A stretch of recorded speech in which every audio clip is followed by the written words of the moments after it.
Que Dieu Tout-Puissant vous bénisse abondamment. Aujourd'hui, nous allons continuer à répondre à notre question que nous avions posée la fois dernière. Contre qui luttons-nous réellement en République démocratique du Congo? Qui sont les vrais ennemis de la République démocratique du Congo et du peuple congolais?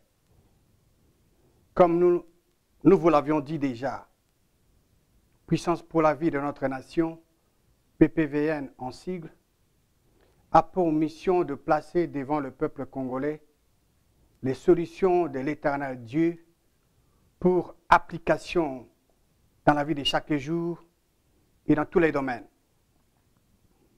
Parce que les solutions de Dieu apportent la délivrance et la bénédiction. Nous avions dit que pour mieux connaître le vrai ennemi de la République démocratique du Congo et du peuple congolais, pour mieux connaître ceux qui sont en train de manipuler les choses chez nous, nous devons aller dans la parole de Dieu pour trouver des réponses aux trois sous-questions suivantes. Combien de puissances spirituelles avons-nous dans ce monde? Combien de dieux existe-t-il dans ce monde? Et combien de pères spirituels existe-t-il dans ce monde? Nous avions trouvé la réponse à la première question. Et cette réponse est facile à retenir.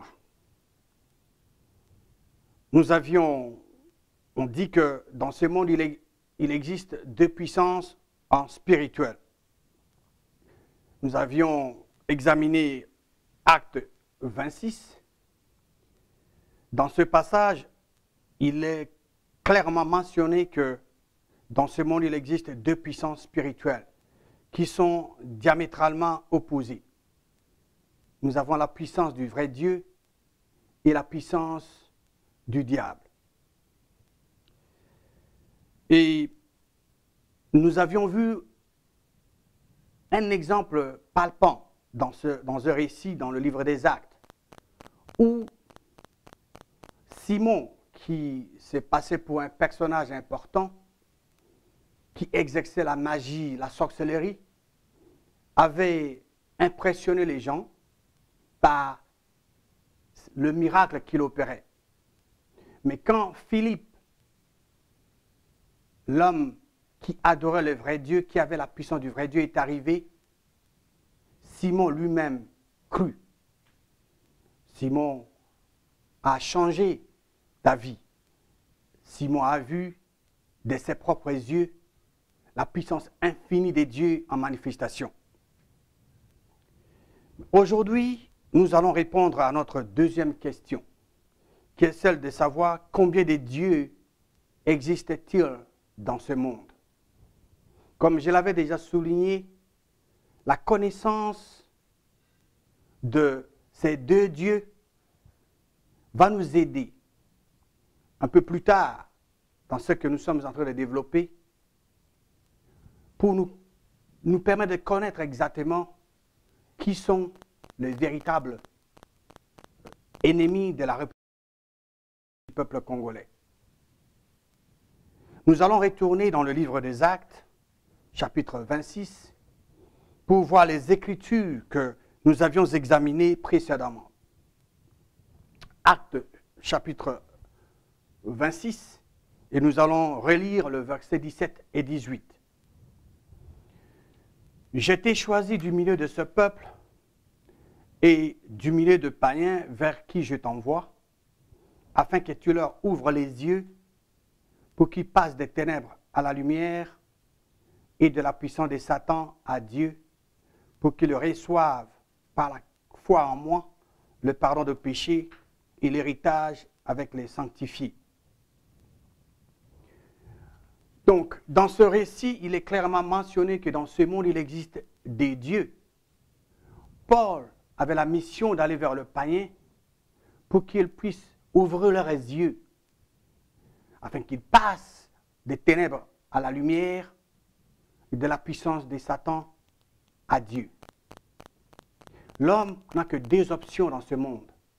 Soit il demeure dans les ténèbres, et en demeurant dans les ténèbres, il ne saura pas comment le lion va attaquer, comment le serpent va mordre. Il ne verra pas les obstacles. Ou soit l'homme peut opter pour la lumière, là où l'on peut voir les obstacles. Parce que la parole de Dieu est la lumière, Dieu est la lumière.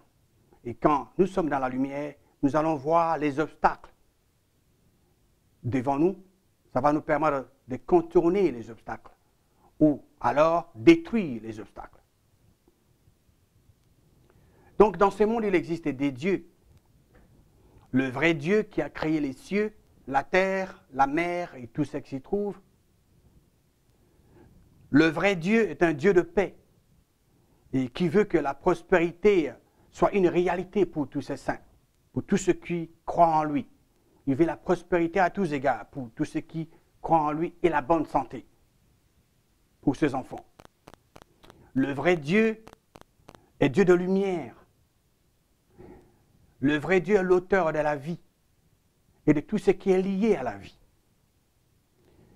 Dans premier épître de Jean chapitre 1 au verset 5, la parole de Dieu nous dit ceci.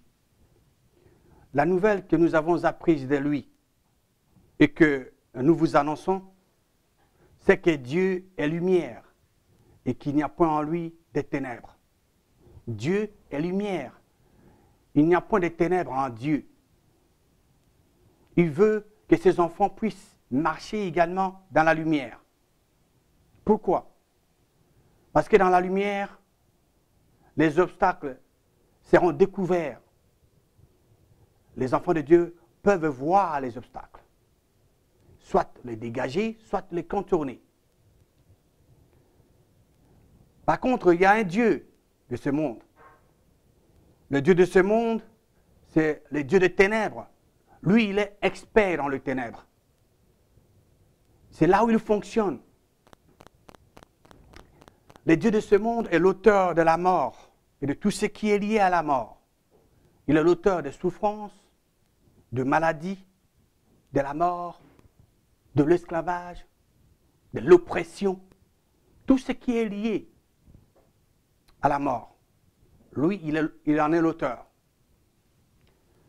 Dans 2 Corinthiens chapitre 4, nous allons lire le verset 3 et 4. Si notre évangile est encore voilé, il est voilé pour ceux qui périssent, pour les incrédules dont le Dieu de ce siècle a aveuglé l'intelligence, afin qu'ils ne visent pas briller la splendeur de l'évangile de la gloire de Christ, qui est l'image de Dieu. Le mot évangile dans ce verset veut dire tout simplement la bonne nouvelle.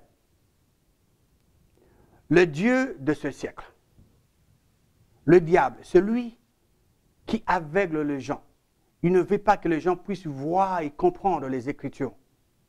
Vous pouvez montrer la parole de Dieu, l'exactitude de la parole de Dieu à quelqu'un que l'adversaire a aveuglé. Cette personne ne pourra pas voir les Écritures. Pourquoi? Parce que cette personne est aveugle. Elle a des yeux fermés, les yeux spirituels, les yeux du cœur sont fermés. Mais nous voulons, dans la puissance pour la vie de notre nation, nous voulons que nos compatriotes, le peuple congolais, puissent avoir leurs yeux grandement ouverts pour voir d'une manière claire les obstacles de l'adversaire. Seule la parole de Dieu peut nous aider à voir les obstacles de l'adversaire. Seule la parole de Dieu nous permettra de voir, de connaître avec exactitude tous ceux qui sont en train de manipuler les choses chez nous. Nous allons continuer à parler de ce Dieu de ce siècle. Je vous ai dit que c'est lui qui est l'auteur de la mort. Dans 1 Corinthiens chapitre 15, au verset 26, la parole de Dieu dit ceci. Le dernier ennemi qui sera détruit, c'est la mort. La parole de Dieu nous dit ici que la mort est une ennemie. La mort n'est pas une amie. Parce qu'il y a des gens qui racontent, qui disent que après la mort, l'individu s'en va au ciel et dans la réjouissance totale avec le vrai Dieu. Si cela est vrai, alors la mort est une amie. Mais la parole de Dieu me dit que la mort n'est pas une amie, c'est une ennemie qui sera détruite un jour dans le futur. Maintenant, la question logique que nous devons nous poser est de savoir si la mort est une ennemie qui sera détruite, qui en est l'auteur, qui détient la puissance de la mort. La parole de Dieu va répondre à cette question. Allons dans le livre de Hébreux, chapitre 2, au verset 14. La parole de Dieu dit ceci. Ainsi donc, puisque les enfants participent au sang et à la chair, il y a également participé lui-même, se référant à Jésus-Christ, afin que par la mort de Jésus-Christ, Jésus-Christ, anéantit celui qui a la puissance de la mort, c'est-à-dire le diable. Moi, je n'ai pas écrit le livre, je n'ai pas écrit la Bible. La Bible a été inspirée par le vrai Dieu, et ceux-là qui aimaient le vrai Dieu, qui avaient l'Esprit de Dieu sur eux, l'ont écrite. Donc Dieu dit que Jésus-Christ, par sa mort, a anéanti celui qui détient la puissance de la mort, c'est-à-dire le diable. C'est lui l'auteur de la mort. C'est lui qui tue les gens. Et il y a une autre écriture que nous allons lire dans les livres, dans l'évangile de Jean, chapitre 10, au verset 10. Le voleur ne vient que pour dérober, égorger et détruire. Moi, se référant à Jésus-Christ, je suis venu afin que le brebis ait la vie et qu'elle soit dans l'abondance. Le diable a plusieurs noms dans la parole de Dieu. Il est appelé Lucifer, les dragons anciens, serpent. Ici, Dieu l'appelle voleur. Et le voleur, quand il vient voler, il n'avertit pas, il ne prévient pas. Il est dit que quand le voleur vient, il ne fait que 3 choses. Dérober, égorger et détruire. C'est tout ce qu'il fait. Ce sont là ses objectifs. Donc, pour mieux connaître le vrai ennemi de la République démocratique du Congo et du peuple congolais, nous devons connaître ce que Dieu nous dit dans sa parole. Nous devons savoir qu'il existe dans ce monde 2 dieux qui attirent les gens vers eux. Le vrai Dieu, qui est Dieu de lumière et l'auteur de la vie et de tout ce qui est lié à la vie, dont nous voulons que le peuple congolais marche avec lui. Nous voulons que le peuple congolais puisse recevoir sa puissance et la manifester dans la vie de chaque jour.